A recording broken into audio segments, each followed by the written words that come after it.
ज्या ज्या वेळेस देवाचे लोक इस्रायल देवापासून दूर गेले त्यावेळेस त्यांनी त्यांना शत्रूच्या तावडीत दिलं.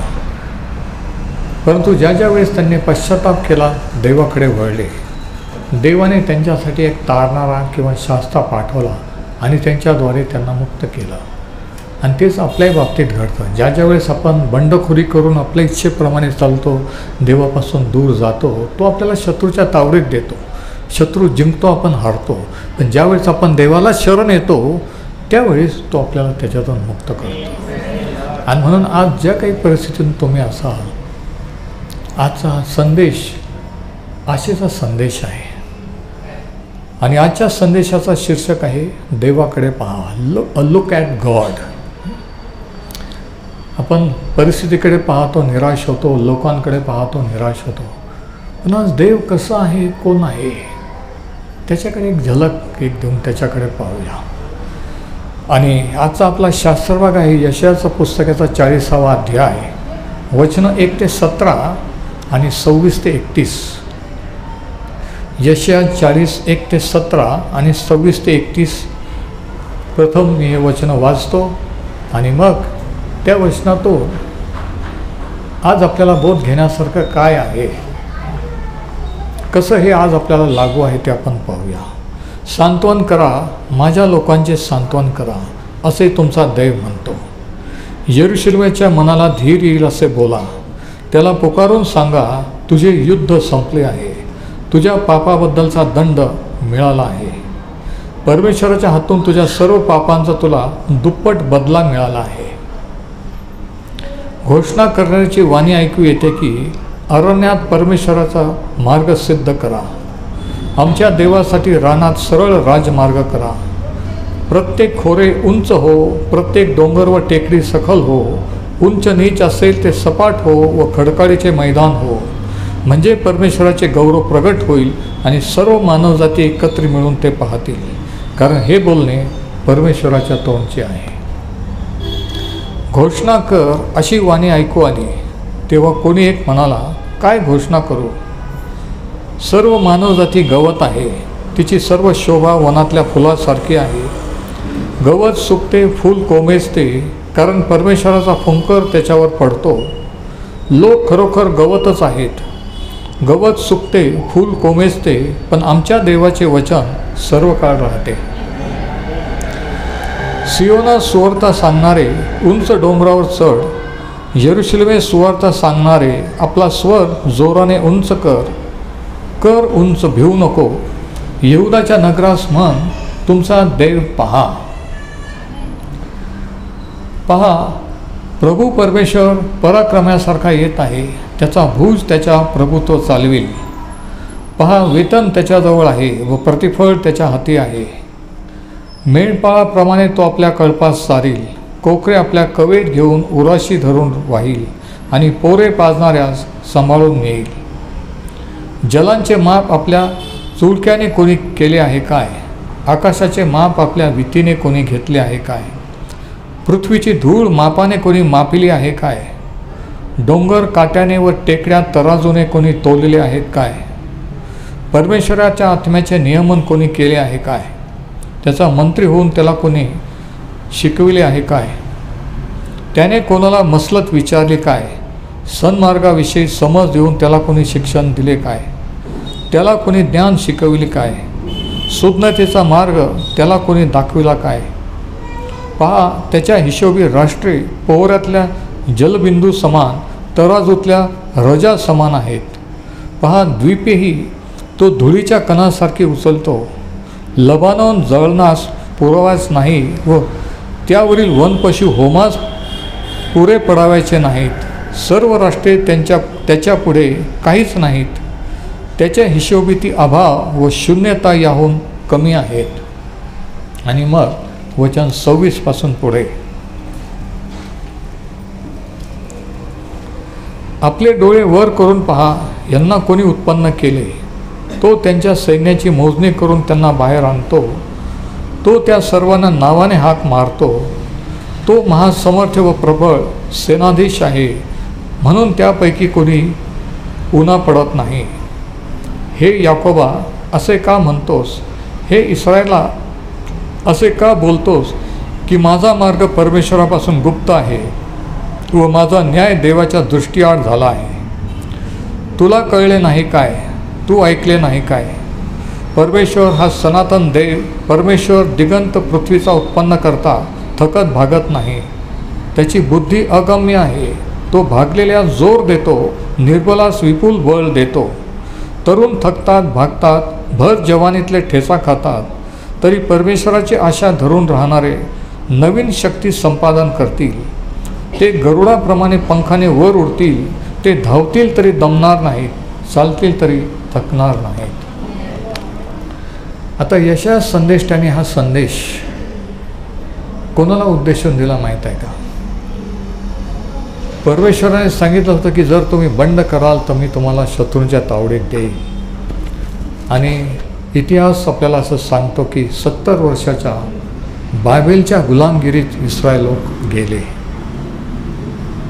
परंतु ते जाण्यापूर्वी यशायाच्याद्वारे देवाने त्यांना त्याचं वचन कळवलं की जर अजूनही ते पश्चाताप करून वळले नाही तर असं होईल. पण जर ते वळले तर तो परमेश्वर त्यांचं पुनर्वसन करेल. म्हणजे ह्या संदेशात, ह्या अध्यायात शिक्षा पण आहे की शिक्षा देईल आणि दया करेल ते पण सांगितलेलं आहे. आणि इतिहासात आपण पाहतो की हे वेळोवेळी घडलं. वारंवार ते लोक देवापासून दूर जायचे, मूर्तीपूजा करायचे आणि इतर लोकांशी संबंध, त्यांच्याशी बिझनेस कॉन्ट्रॅक्ट करायचे, आंतरजातीय विवाह करायचे आणि देवाच्या वचनाच्या उघड विरुद्ध वागायचे, तोंडावर देवाच्या विरुद्ध वागायचे. आणि म्हणून शत्रू त्यांच्यावर हल्ला करून त्यांना पकडून नेत असत. आणि मग खूप त्रास जात झाल्यानंतर ते देवाचा धावा करायचे आणि देव त्यांना सोडत होते. हे वारंवार घडताना आपण जुन्या करारात पाहतो. ही इस्रायलाची स्टोरी आहे आणि ही देवाच्या लोकांची स्टोरी आहे. काही देवाच्या लोकांची की ज्यावेळेस आपण दूर जातो, शत्रूच्या तावडीत परमेश्वर जाऊ देतो आपल्याला शिक्षा करण्यासाठी. जेव्हा आपण पश्चाताप करून परत येतो तो आपल्याला शत्रूच्या तावडीतून मुक्त करतो. आणि हा संदेश ऐकल्यानंतर ह्या लोकांची अवस्था, ज्यावेळेस यशायाने हा संदेश दिला, लोक देवापासून दूर गेले होते, त्यांच्या कामधंद्यात व्यस्त होते, जीवन सगळं उद्ध्वस्त झालेलं होतं, निराशा, सर्व प्रकारच्या समस्येमध्ये होते ते. आणि हे जे लोक बंदिवासात गेले ते विचार करत होते की आम्हाला परत आमच्या जेरुसलेमला, देशाला जायला मिळेल काय? परमेश्वर देव परत दया करेल काय? तो दिवस कधी येईल की आम्हाला परत आमच्या जन्मभूमीत जायला मिळेल, परत मन मोकळेपणे देवाची भक्ती करता येईल? आणि त्या लोकांना उद्देशून यशायाने हा संदेश दिलेला आहे की जे जाचलेले आहेत, जे शत्रूच्या तावडीत त्रास भोगत आहेत, सर्व प्रकारच्या प्रॉब्लेममध्ये आहेत, त्यांच्यासाठी हा आशेचा संदेश आहे. आणि आज जर तुम्ही जाचलेले असाल, कोणत्या समस्येने त्रस्त असाल आणि ते परत आत घेईल का, परत काही आशा आहे का, असं जर वाटत असेल तर हा संदेश तुमच्यासाठी देखील आहे की परमेश्वर शिक्षा देणाराच नव्हे तर दया करणारा, कृपा करणारा देखील आहे. आणि म्हणून हा यशाचा संदेश 40व्या अध्यायातला उत्तेजनाचा संदेश आहे, कृपेचा संदेश आहे. अनेक वर्ष, जवळजवळ 70 वर्ष परक्या देशात, फॉरेनला, बाबेलमध्ये राहिल्यामुळे त्या चालीरीती, ती लाईफस्टाईल त्यांनी अडॉप्ट केली होती. पहिल्याने बरं वाटलं, आनंद वाटला की आपण फॉरेनला आहोत, मुक्त झालेलो आहोत, नवीन लोकात आहोत, आपण कसंही वागलो तरी आपल्याला कोणी ओळखत नाही. पण कालांतराने, वर्षाने असं वाटायला लागलं की आपण, आपलं जीवन आतून शुष्क झालेलं आहे, रिकामं झालेलं आहे. तो आनंद, भौतिक वस्तू सर्व आहेत, इस्टेट प्रॉपर्टी सर्व केली आहे, परंतु देवापासून दूर गेलेले आहेत. आणि मग ते शुद्धीवर आले. आणि अशा वेळेस हा संदेश त्यांच्याकडे येतो. त्यांची निराशा झालेली आहे. काही जणांनी हार मानलेली आहे की आता आपल्याला देव क्षमाच करणार नाही आहे, आपल्याला काही परत आपल्या देशाला जायला मिळणार नाही आहे, आपण इथंच आपल्या आयुष्याचा शेवट होईल. आणि काही वेळेस असं होतं, आपल्या पापामुळे, बंडखोरीमुळे इतकं आपण त्याच्यात बुडून जातो, इतकं गिल्टी कॉन्शियस होतो की आपल्याला वाटतं की मला नाही वाटत देव माझी क्षमा करेल. आणि म्हणून काही लोक म्हणतात, तुम्हाला माहीत नाही बाळक साहेब, माझं जीवन कसं होतं, मी काय केलेलं आहे. पण देव दयाघन आहे, तो महान आहे.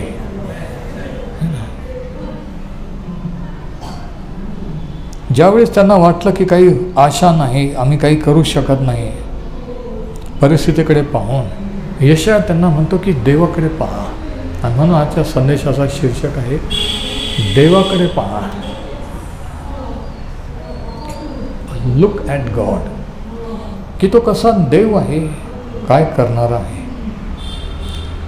या अध्यायात आपल्याला देवाची महानता ह्याच्याविषयीच्या 3 गोष्टी शिकायला मिळतात. 3 things about the greatness of God. आपण म्हणतो गॉड इज ग्रेट, परमेश्वर महान आहे. म्हणजे नेमकं काय आहे, कोणत्या बाबतीत तो महान आहे. 3 गोष्टीच्या बाबतीत या शास्त्र भागातून आपल्याला समजतात. आणि 3 गोष्टी यशया संदेष्टा इस्रायलाला जाहीर करतो की जे निराश झालेले, खचून गेलेले, त्रस्त झालेले, असे बंडखोर लोक, देवापासून दूर गेलेले, ज्यांची इच्छा आहे, ज्यांना वाटतं, पण त्यांना असं पण वाटतं की खरंच देव दया करेल का, आत घेईल का, त्यांच्यासाठी 3 गोष्टी तो जाहीर करतो. वचन 1 ते 11 तो म्हणतो की परमेश्वर आपल्या पापाहून महान आहे. God is greater than our sin. पहिला पॉईंट, परमेश्वर तुमच्या पापाहून महान आहे. वचन 1 ते 11. आता ह्या लोकांनी देवाविरुद्ध बंडखोरी केलेली होती. ते परक्या देशात असल्यामुळे देवाची भक्ती करायला त्यांनी सोडून दिलेलं होतं. कामधंद्या, बिझनेस याच्यात बिझी झालेले होते. आणि काही लोकांनी त्या लोकांशी सोयी संबंध करून नाते जोडलेले होते, सेटल झालेले होते. त्यांनी परमेश्वराच्या नावाची बदनामी, निंदा त्यामुळे झालेली होती की बघा हे देवाचे लोक, एकेकाळी यांना देवाने मिस्र देशाच्या गुलामगिरीतून मुक्त केल्यांचा देवाचा, आणि बघा हे आता आपल्या हाताखाली आपल्याकडं नोकरीला आलेले आहेत, असं म्हणून लोक त्यांना तुच्छ लेखत होते. लक्षात, ही अवस्था होती. बाबेलच्या गुलामगिरीत ते होते, त्यांच्या पापामुळे आणि बंडखोरीमुळे. आता ही अवस्था का झाली? पापामुळे. बघा पापाचे परिणाम आता हे त्यांच्याच बाबतीत नाही, तर प्रत्येक काळात देवाच्या लोकांच्या बाबतीत, तुमच्या आणि माझ्या बाबतीत लागू आहे. पापामुळे आपल्याला त्याचे परिणाम भोगावे लागतात. आपण म्हणतो, लोक म्हणतात काय होत नाही हो, काय होईल ते बघून घेऊ. पण जेव्हा होतं ना, तेव्हा परत रिडू करत नाही. You cannot redo life. जे झालं जीवनात ते परत तुम्ही रिवाइंड करून मागे जाऊ शकत नाही. तर ही अवस्था त्यांची झालेली होती. आणि पापाचे परिणाम, बंडखोरीचे परिणाम ते भोगत होते. त्यांना वारंवार संदेश त्यांनी सांगितलेला होतो. परंतु प्रॉब्लेम आले, ते सिरियस व्हायचे, थोडे दिवस भक्ती करायचे, परत देवापासून दूर जायचे.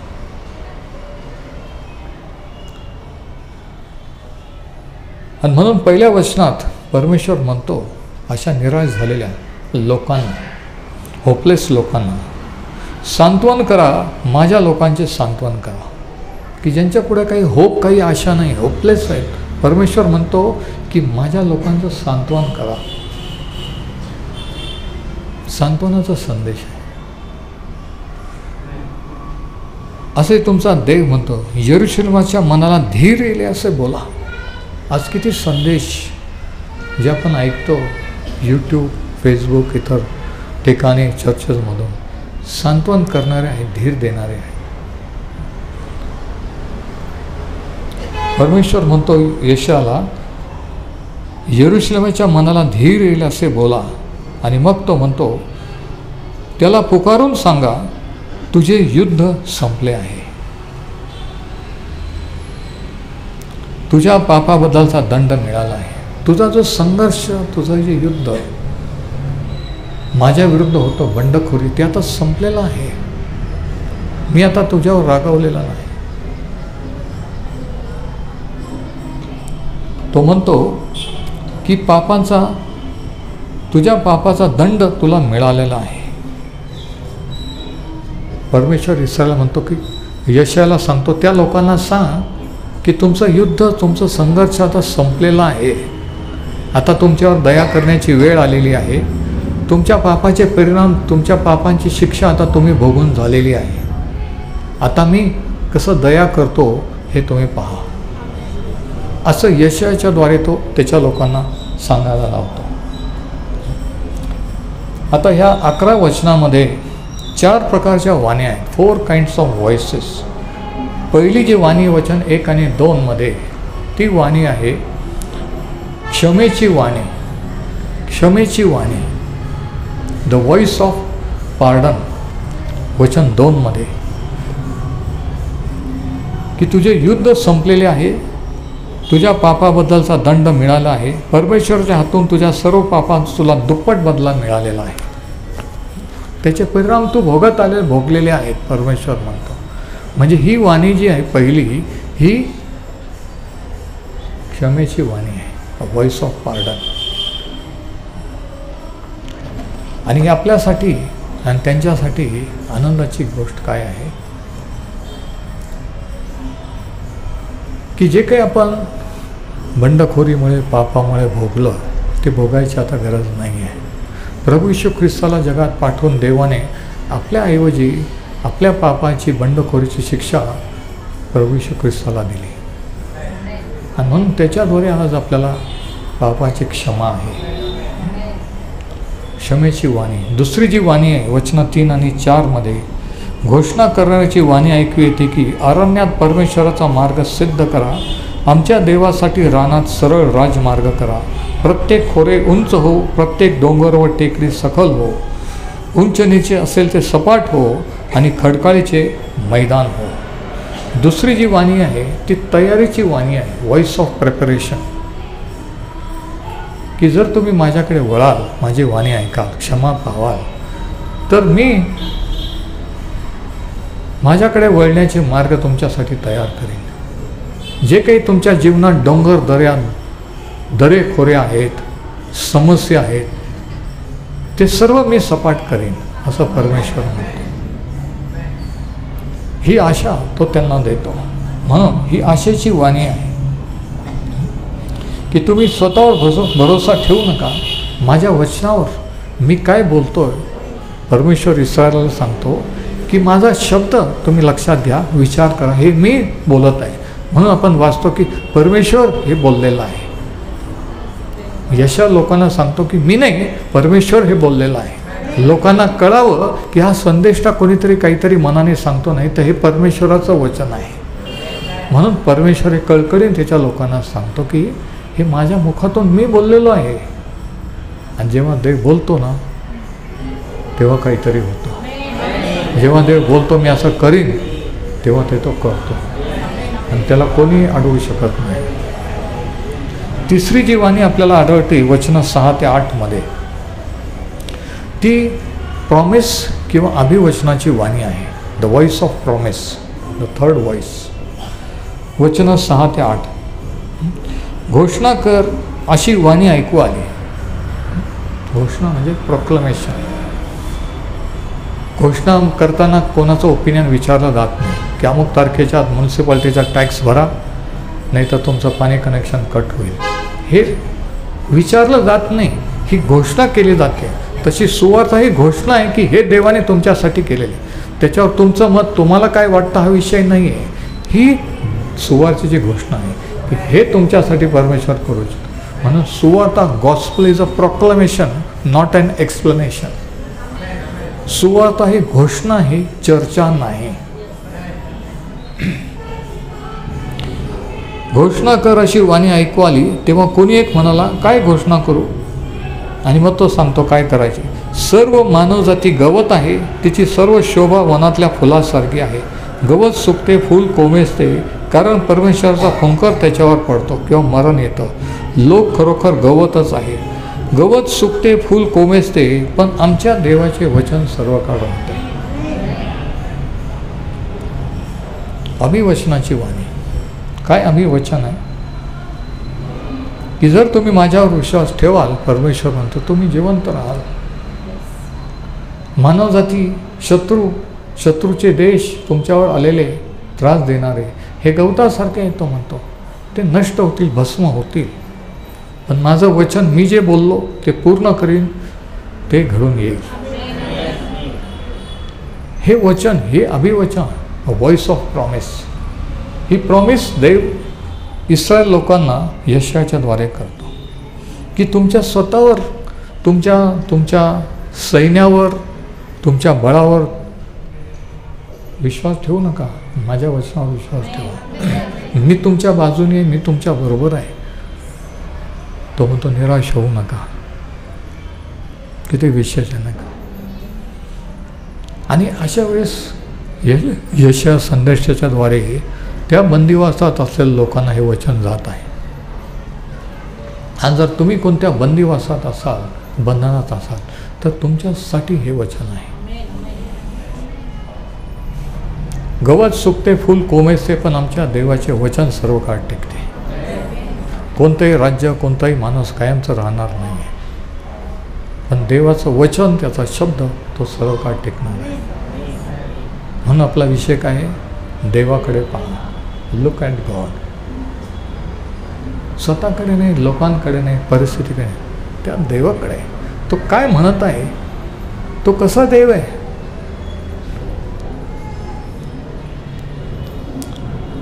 तो व्हॉइस ऑफ प्रॉमिस. आणि चौथी जी वाणी आहे ती दयेची वाणी आहे. Voice of pity. देव दया करणार आहे. त्याला काही चांगलं वाटत नाही त्याच्या लोकांना. आपल्या मुलांना आपण मारतो, शिक्षा देतो, आपल्याला आवडतं का? नाही. पण नंतर आपण त्यांना समजावून सांगतो, जवळ घेतो. तसं परमेश्वर आपल्याला शत्रूंच्या हाती देतो, शिक्षा होऊ दे, काही घटना, काही परिस्थितीतून जाऊ दे, त्याला चांगलं वाटत नाही. पण तो वाट पाहतो की अशा याच्यात तो माझ्यापासून अजून लांब जातो का माझ्याकडे येतो.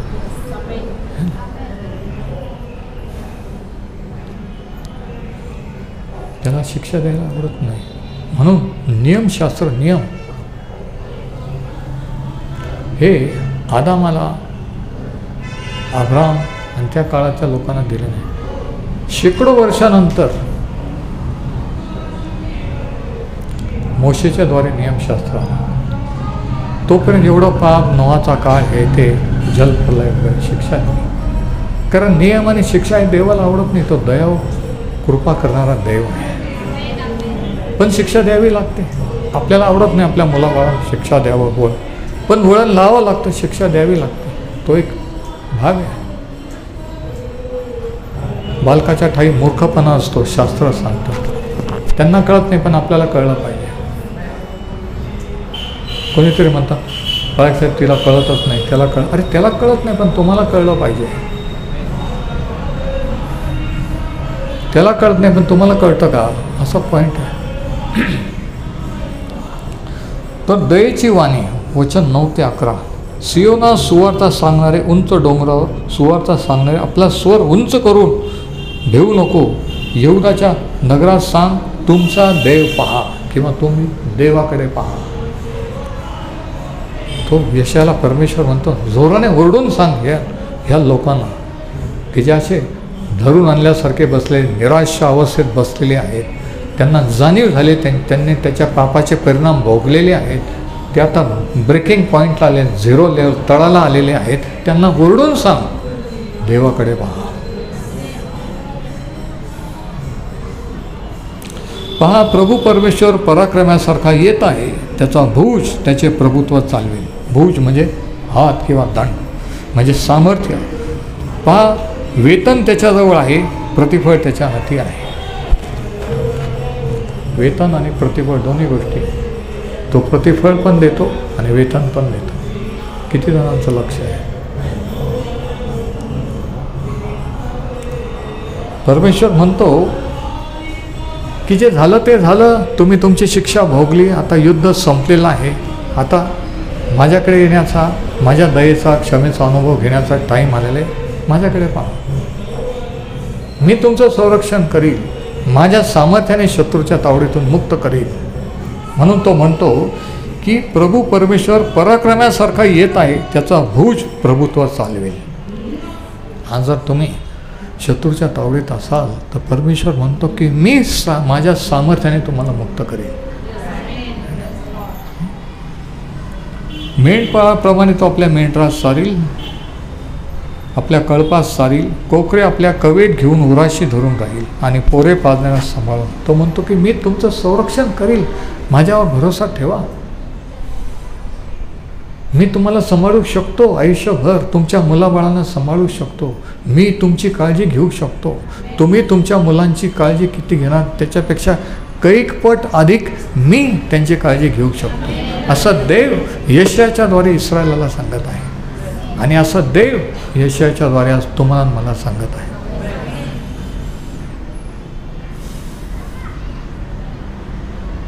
कधीतरी कोणीतरी असं म्हणतं, आता काय माहीत मी गेल्यानंतर माझ्या मुलीचं कसं होतं, माझ्या मुलांचं कसं होतं, काय माहीत आता. अशा लोकांसाठी हा संदेश आहे. परमेश्वर म्हणतो तुमचं आयुष्य लिमिट आहे, आयुष्यभर तुम्ही मुलींसोबत राहणार नाही, पण तुम्ही गेल्यानंतर मी तुमच्या मुलांची मुलींची काळजी घेईन. म्हणून असं म्हणत बसू नका, विचार करू नका. आशेचा संदेश आहे. सांत्वन करा, माझ्या लोकांचे सांत्वन करा. तर चौथी जी वाणी आहे ती दयेची वाणी आहे. म्हणून पहिला पॉईंट आपण पाहतो की परमेश्वर आपल्या पापाहून श्रेष्ठ आहे, महान आहे, देवाची महानता. दुसरा पॉईंट, दुसरी गोष्ट वचन 12 ते 26 मध्ये की तो आपल्या परिस्थितीहून श्रेष्ठ आहे. दुसरा पॉईंट, देव आपल्या परिस्थितीहून महान आहे किंवा श्रेष्ठ आहे. गॉड इज ग्रेटर दॅन आवर सर्कमस्टॅन्सेस. परिस्थिती कशी असो, कुटुंबातली, कामाच्या ठिकाणची, बिझनेस, त्या परिस्थितीवर नियंत्रण करणारा तो त्याच्याहून श्रेष्ठ आहे. परिस्थितीकडे पाहिलं तर ती मोठी वाटते, मोठा प्रॉब्लेम वाटतो, पण देव कोणत्याही प्रॉब्लेमपेक्षा कितीतरी मोठा आहे. ज्यावेळेस पेत्राचं लक्ष प्रभू येशूकडे होतं, तो पाण्यावर चालला नकळत, आणि एकच शिष्य असा आहे जो पाण्यावर चालला बरं का. पण त्याचं लक्ष इकडं तिकडं गेलं, तो लाटा उसळलेला आणि अंधार पाहायला लागला आणि तो बुडू लागला. ज्यावेळेस तुमचं आणि माझं लक्ष देवाकडून जगी गोष्टीकडं, लोकांकडं, परिस्थितीकडं जातं, तेव्हा आपला विश्वास डगमगतो, तेव्हा आपण खचून जातो, तेव्हा BP वाढतो, सर्व प्रकारचे प्रॉब्लेम होतात. आपण घडी चेक करून घेतो. पण असं का व्हावं? याचं कारण मेडिकल नाही आहे, याचं कारण आत्मिक आहे, याचं कारण इथं आहे की आपला धीर खचलेला आहे. म्हणून दुसरा पॉईंट काय की देव परिस्थितीहून महान आहे. वचन 12 ते 26 जर आपण पाहिले, तो म्हणतो, तो जल किंवा समुद्र यांची उपमा देतो. नंतर डोंगर काटे, तो म्हणतो की ते तराजूने कोणी तोलले आहे काय. म्हणजे परमेश्वर हा निर्माण करताय उंच डोंगर. कधी उभं राहून डोंगराच्या पायथ्याशी किंवा गाड्यातून जाताना कधी डोंगराकडं पाहिलं का? मला पाहायला आवडतं, है ना. कधी लोकांना वाटत असं काही वेड्यासारखं पाहतात, वेड्यासारखं नाही, पण उंच पर्वत डोंगर पाहिल्यानंतर एक प्रकारचं थ्रिल, एक प्रकारचं हे येतं. स्तोत्र करताना डोंगराकडं पाहिलं, तो म्हणलो मला पण सहायता कुठून येते. पर्वताकडे पाहू की पर्वत जर इतकं उंच आहे तर देव त्याच्याहून उंच आहे. एवढा उंच पर्वत निर्माण करणारा तो देव, आणि मी एवढासा, आणि मी काळजी करतोय, आणि मी देवापेक्षा शहाणा समजतोय. नाही, आपल्याला आपली लेवल डोंगरा पुढे कळते. कधीतरी जा डोंगर दऱ्यामध्ये, है ना, कंट्री साईडला अशा ठिकाणी, आणि शांत बसून बघा, जरा मोबाईल TV बंद करून, आणि मग विचार करा निसर्ग जो देवाने निर्माण केला. पिकनिक म्हणून जातो आणि फोटो काढतो, पण जरा निवांत बसून देवाची जी निर्मिती त्याच्यावर जर वर्णन केलं, त्याच्यावर जर मनन केलं, या ठिकाणी ते वर्णन आहे 12 ते 26 सुमित, कधीतरी वाचा ते, है ना. आपल्याला टाईम नाही, सगळ्या गोष्टीला टाईम आहे, पण वचनाला टाईम नाही. आवडते सिरियल, आवडते पिक्चर, आवडते लोक, पार्ट्या किंवा बाहेर जेवायला, सगळीकडं टाईम मिळतो आपल्याला. आणि सैतानाने ही ट्रिक केलेली की आपल्याला टाईम मिळू नये म्हणून असं सायडिंगलाच ठेवलं. फसवलेलं आहे, पण आपल्याला कळत नाही की आपण फसवलं. आपल्याला वाटतं की आपण खूप मोठं भारी काहीतरी करतो आहे, पण आपलं नुकसान होत आहे. तर 12 ते 26 डोंगर, दर्या, पहाड ह्याच्याकडे तो म्हणतो. आणि हे लोक ते डोंगर, दर्या, त्या पहाडात लपलेले शत्रू, त्यांचं सैन्य यांच्याकडे पाहून भयभीत झाले होतं.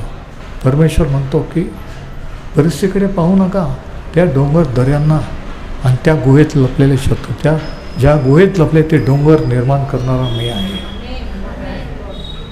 परिस्थिती माझ्या नियंत्रणाखाली, परमेश्वर म्हणतो. आज कोणत्या परिस्थितीतून तुम्ही जात आहात, तो परिस्थितीतून महान आहे.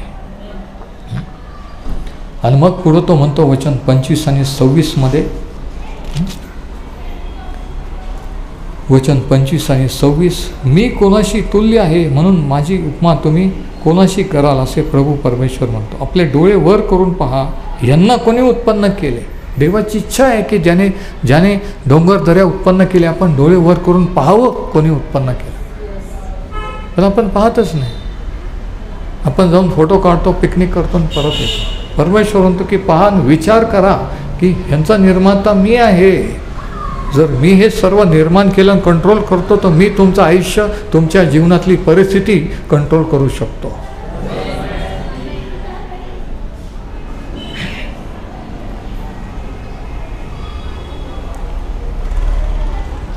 तो त्यांच्या सैन्याची मोजणी करून त्यांना बाहेर आणतो. वचन 26 म्हणजे ताऱ्यांना. तो त्या सर्वांना नावाने हाका मारतो. तो महासामर्थ्य व प्रबळ सत्ताधीश आहे, म्हणून त्यांच्यापैकी कोणी उन्हा पडत नाही.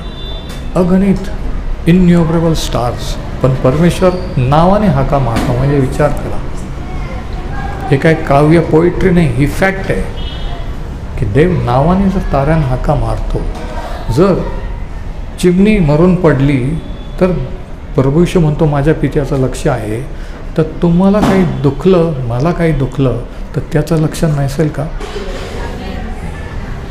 आहे. पण आपल्याला सैतानाच्या लोकांनी आपल्या मनाने असं सांगून टाकले की नाही रे, देव तुला विसरलेला, बघ तू हे केलं ना म्हणून हे भोगत आहेस. आणि अशा लोकांना परमेश्वर म्हणतो की माझ्या लोकांचं सांत्वन करा, तुझं युद्ध संपलेलं आहे, आता ते थांबवून माझ्याकडे या. आज तुमचे विचार जर तसे भरकटले असतील तर देव हा आशेचा देव आहे. दुसरी गोष्ट, देव परिस्थितीहून महान आहे. निसर्गाकडे, सूर्य, तारे, चंद्र, डोंगर, दरे यांच्याकडे परमेश्वर म्हणतो की बघा हे मी निर्माण करणार आहे.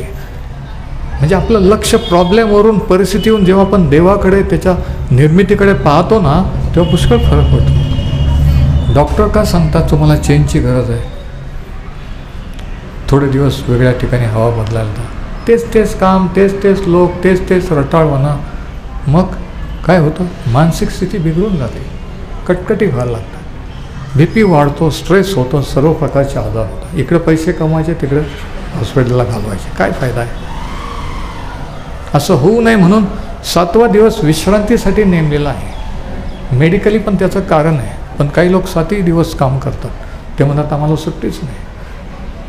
आणि मग एक दिवशी डॉक्टर सांगतात की तुम्हाला रेस्टची गरज आहे, आणि मग रेस्ट करतात हॉस्पिटलमध्ये नाही तर घरी. पण हीच जर रेस्ट देवाच्या आज्ञापालन करून जर केली तर कशाला डॉक्टरने तुम्हाला रेस्ट लिहून द्यावी लागेल? तुम्ही जर स्वतःहून आनंदाने आज्ञापालन केलं, या गोष्टी काही गरज नाही आहे. हे काही चांगली साक्ष नाही जगापुढे, लोकांच्या पुढे आपली साक्ष नाही. आपण दुसऱ्यांना आशीर्वाद ठरतोय का अडखळण ठरतोय, हा विचार केला पाहिजे. लोक बोलत नसतील पण त्याचं लक्ष आहे, तुम्ही कशी भक्ती करता, कसं वागता, तुम्ही कुठं होता, कुठं आलेला आहेत, काय चाललेलं आहे, हे ना, लक्ष आहे. आपण बोलूनच साक्ष देतो असं नाही, जीवनाने पण साक्ष देतो. परिस्थितीला कसं तोंड देतो, वेड्यासारखं करतो का, की काय करतो, हे लोक बघतात. तर हे देवाचे म्हणतात स्वतःला. मग हे परिस्थिती कशी हँडल करतात, टेन्शन कसं हँडल करतात, विरोध छळ कसा हँडल करतात, दुखणे आजार कसा हँडल करतात, हे लोक पाहत आहे. असं समजू नका माझ्याकडे कोणीच पाहत नाही, सगळे जणांचं लक्ष आहे तुमच्याकडे. एवढंच नाही, सैतानाच्या दुरात्म्यांचा पण वॉच आहे 24 तास. देवाचे देवदूत पण पाहत आहेत, अदृश्य जगातले दुरात्मे पण वॉच करत आहेत 24 तास. तुम्ही काय बोलता, कुठं जाता, काय करता, समजू नका.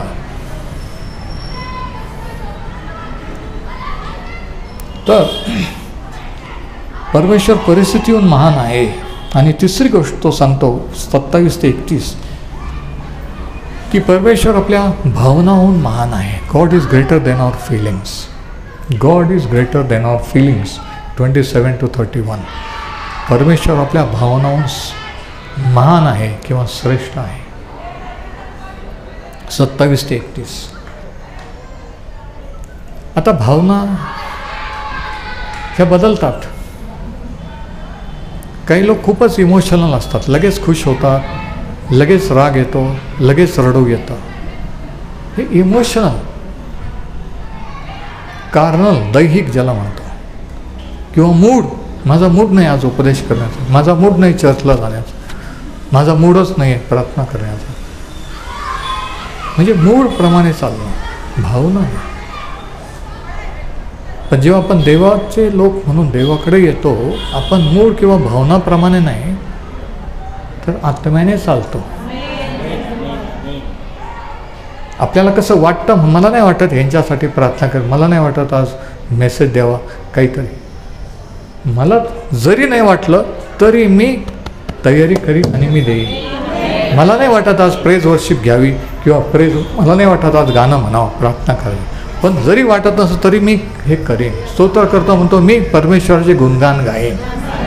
विल, इच्छाशक्ती, भावना नाही आहे. पण भावनाप्रमाणे चाललो तर आपण मूडप्रमाणे चालतो. पण मूड बदलतात. आत्ता कोणी खुश असेल, थोड्या वेळाने त्यांना राग येईल, थोड्या वेळाने ते डाऊन असतील. आता कोणी डाऊन असेल एकदम तळाला, थोड्या 1-2 तासाने संध्याकाळी ते वर येतील, खुश झालेले असतील, टवटवीत. भावना चेंजिंग असतात. भावनाप्रमाणे मूडप्रमाणे चालायचं नसतं. ऐकून घ्या, आत्म्याच्या प्रेरणेने चालायचं असतं, स्वतःच्या निर्णयाने चालायचं असतं. निर्णयाने, बाय द विल. मला नाही वाटतं तिच्याशी बोलावं, मला नाही वाटतं त्यांच्याकडे जावं, हे वाटण्याने नाही चालायचं, इच्छेने चालायचं. मला वाटत नाही तरी मी बोलेन, तरी मी प्रार्थना करेन. प्रॉब्लेम कुठं आहे? इथं आहे. बोटावर दुरात्मे खेळवतात मूडप्रमाणे, टेन्शन देतात, मनस्ताप देतात. आणि मग आपण वर्षानुवर्ष तसंच आत्मिक जीवन असतं. आपण म्हणतो की एवढ्या वर्षात मी काय मिळवलं? मी तर जानेवारीला निर्णय घेतला होता आणि डिसेंबर आला, मी अजून तिथंच आहे. का? कारण मूड आणि भावनाप्रमाणे चालले. म्हणून आजपासून तुम्ही निर्णय घ्या, मी मूडप्रमाणे, भावनाप्रमाणे नाही, वचनाप्रमाणे चालेल, माझ्या इच्छेप्रमाणे चालेल. आणि म्हणून नेहमी ध्यानात ठेवायचे की वीक पॉईंट दुरात्मे ओळखत असतात. तुमचा वीक पॉईंट जर तुमच्या भावना मूड आहे तर कोणीतरी तुमचा मूड ऑफ करायला सैतान तुमच्या जीवनात पाठवेल. कोणी जर खुश असेल तर तुमचा मूड ऑफ करायला कोणीतरी नक्की तो पाठवेल, तुमचा मूड ऑफ करेल. त्यावेळेस तुम्ही ध्यानावर राहायचं असतं. ही ट्रिक ओळखायची असते की ती व्यक्ती ती नाही, तो नाही आहे, सैतानाने पाठवलेला आहे.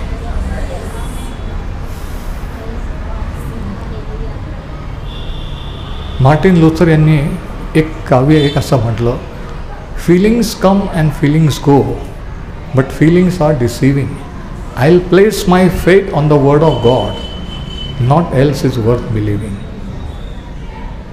भावना येतात, भावना जातात, मी भावनावर विश्वास ठेवणार नाही. पण जे देवाचं वचन कधी न बदलणारा, जो देव कधी न बदलणार, त्याच्यावर मी विश्वास ठेवेन.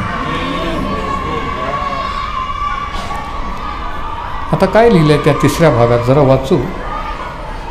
27 ते 31. हे याकोबा, असे का म्हणतोस? हे इस्रायला, असे का बोलतोस की माझा मार्ग परमेश्वरापासून गुप्त आहे व माझा न्याय देवाच्या दृष्टीआड झाला आहे?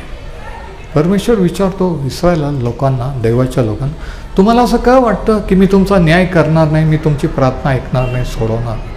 वाटतंय का कोणाला? ते वचनात बघा, तुला कळले नाही काय? परमेश्वर म्हणतो तुमच्या वाटण्यावर जाऊ नका, मी काय म्हणतो ते ऐका. ते तुम्हाला जसं वाटतं तसं मला वाटत नाही आहे. ऐका, बरेच वेळेस आपल्याला जे वाटतं देवाबद्दल किंवा एखाद्याबद्दल त्यांना तसं वाटत नसतं. त्याला प्रिझम्पशन म्हणतात. मला वाटतं की नलिनी माझ्यावर रागवलेली आहे, पण ॲक्च्युली तसं नसतं. पण मला उगीचच वाटतं, खूप दिवस फोन नाही, मेसेज नाही. पण ते खरंच तसं आहे का हे मी खात्री केला पाहिजे. जर तसं वाटून घेतलं आणि खरं जर मानलं तर देव मला तिच्यापासून वेगळं करेल. देव तुम्हाला दुसऱ्यांपासून वेगळं करेल. म्हणून वाटण्याने चालू नका, विश्वासाने वचनाने चालायला शिका. हा भयंकर मोठा गेम, खेळ आहे सैतानाच्या दुरात्म्यांचा. मला वाटतं तो मला वाटतं का देवापासून, मला वाटतं की तशी आहे. ते वाटतं आहे पण ते खरं नाही. मला नाही वाटत देव माझी क्षमा नाही. मला वाटतं देव असं करेल. देव तो देव आहे, तो काय करा तुम्हाला काय माहीत आहे? स्वतःचा गैरसमज करून फसवणूक करून घेऊ नका. देवाला काय वाटतं काय नाही हे त्यांनी लेखी दिलेलं आहे. लिहिता वाचता येत असेल तर ते वाचा आणि स्वतःची खात्री करा. खात्री करा, भ्रमात राहू नका. मला वाटतं. म्हणून परमेश्वर जसं काय म्हणतो की तुम्हाला असं का वाटतं की मी न्याय करणार नाही? बघा ते 27वं वचन, माझा मार्ग परमेश्वरापासून गुप्त आहे, माझा न्याय देवाच्या दृष्टीआड झाला आहे. देव माझ्याकडं दुर्लक्ष केलेलं आहे. देवाने मला टाकून दिलं नाही. हे तुम्हाला माहीत नाही बरं. मग असतं तर मग असं का झालं असतं? परमेश्वर म्हणतो हे तुला असं का वाटतं? ते वचन बघा. आणि मग तो काय म्हणतो, तुला कळले नाही काय, तू ऐकले नाही काय? परमेश्वर हा सनातन देव, परमेश्वर दिगंत पृथ्वीचा उत्पन्न करता थकत भागत नाही, त्याची बुद्धी अगम्य आहे.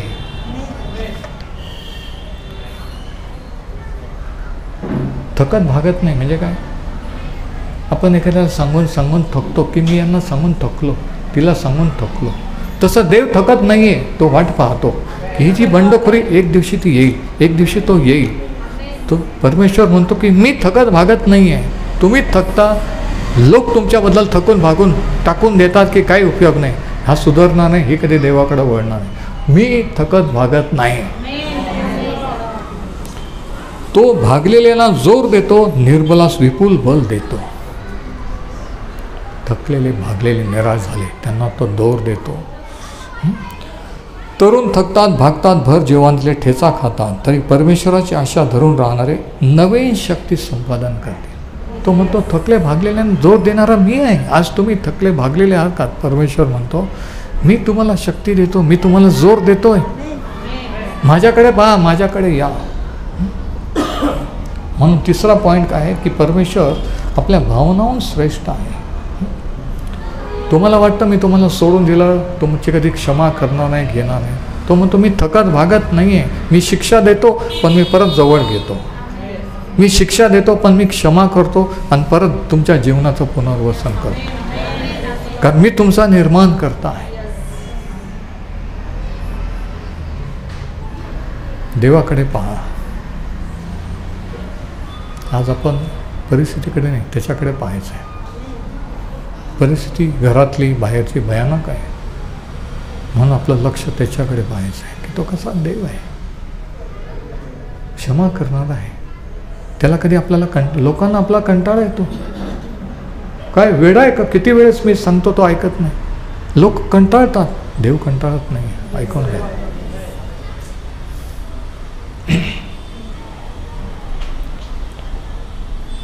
आणि म्हणून भावनावर जर विजय व्हायचा असेल तर याचं रूपित किंवा रहस्य काय आहे? याचं रहस्य 31व्या वचनात आहे. परमेश्वराची आशा धरून राहणारे, परमेश्वराला भिस्त ठेवणारे, आशा धरून राहणारे की मला माहिती आहे एक दिवशी देव ते करेल. देवाने दिलेलं वचन पूर्ण करील, कारण तो देव आहे, माणूस नाही आहे. तो माझा निर्माण करता आहे. त्याने आपला पुत्र पाठवून माझ्यासाठी जीव दिलेला आहे, त्याच्या रक्ताने मला विकत घेतलेले, मला माहिती आहे तो करणार कधी करेल माहीत नाही, कधी होईल माहीत, पण होणार आहे. पण माझ्या आयुष्यासाठी जी त्याची योजना तो पूर्ण करणार आहे. लोक काही म्हणत, कोणाला काही वाटो, हा विश्वास. मग याच्यावर उपाय काय? त्याची प्रतीक्षा करून वाट पाहणे. Wait upon the Lord. Waiting कोणाला आवडत नाही. गाडी लेट झाली कोणाला आवडत. लोक घडी घडी जाऊन त्या वेटिंग त्या TCच्या रूममध्ये जातात. कितना लेट कितना लेट. एअरपोर्टवर फ्लाईट डिले झाली, लोक तिथं जाऊन वेटिंग. थांबायला कोणाला आवडत नाही. परमेश्वराची प्रतीक्षा करणारे म्हणजे परमेश्वरावर थांबलेले. आज कोण त्याच्यावर थांबलेला आहे? कोणी थांबलेलं आहे का? नाही. पण भावनावर जर विजय मिळवायचा असेल, मूडवर, वाटण्यावर विजय मिळवायचा असेल तर वाट पहा. प्रार्थना करून धीर धरा, वाट पहा. अमुक गोष्टीसाठी मी प्रार्थना केली, होणार आहे. घरासाठी, लग्नासाठी होणार आहे. मी वाट पाहते, मी वेटिंगमध्ये. आणि वेटिंगमध्ये राहिल्यावर काय होतं माहिती आहे का? नवीन शक्ती आपण संपादन करतो. नवीन शक्ती तो आपल्याला देतो. म्हणजे काही वेटिंग व्यर्थ आहे का? नाही आहे. लोक घड्याळ पाहतात, इकडं तिकडं चक्रा मारत घड्याळ पाहतात, किती लेट, कधी गाडी येणार, किती फ्लाईट आहे. पण वेटिंगमध्ये काय होतं, आत्मिक जीवनात जेव्हा आपण वाट पाहत बसतो, प्रार्थना करत नाही, शास्त्र वाचत नाही, नुसतं डोळे बंद करून बसतो, विचार करतो, वाट पाहतो, त्याचं ऐकतो, त्यावेळेस नवीन शक्तीने तो आपल्याला भरतो. नवीन सामर्थ्य मिळतो. हे सिक्रेट आहे, हे गुपित रहस्य आहे. आपल्याला नेहमी ॲक्शन आवडतं. हे करू का ते करू, इकडे जाऊ, उठ, गाणं म्हणू, प्रार्थना करू, आमेन म्हणू, पळून जाऊ. पण तो म्हणतो की अरे तू थांब, तू वाट पहा. मला काय म्हणायचं आहे, मला तुला काय दाखवायचं आहे ते बघ, मला कोणत्या वचनाने तुझ्याशी बोलायचं ते ऐक. परमेश्वराची प्रतीक्षा करणारे, परमेश्वराची वाट पाहणारे नवीन शक्ती संपादन करतील. आणि मग जर ते निराशन, डाऊन असतील तर काय होतील? पुढं लिहिलेलं आहे, गरुडाप्रमाणे उंच भरारी मारतील. तुम्ही आज परिस्थितीवरून उंच भरारी मारू शकता, पण कधी? नवीन शक्ती आल्यावर. पण नवीन शक्ती कधी येईल? त्याच्या पुढे बसल्यावर, त्याची वाट पाहिल्यावर.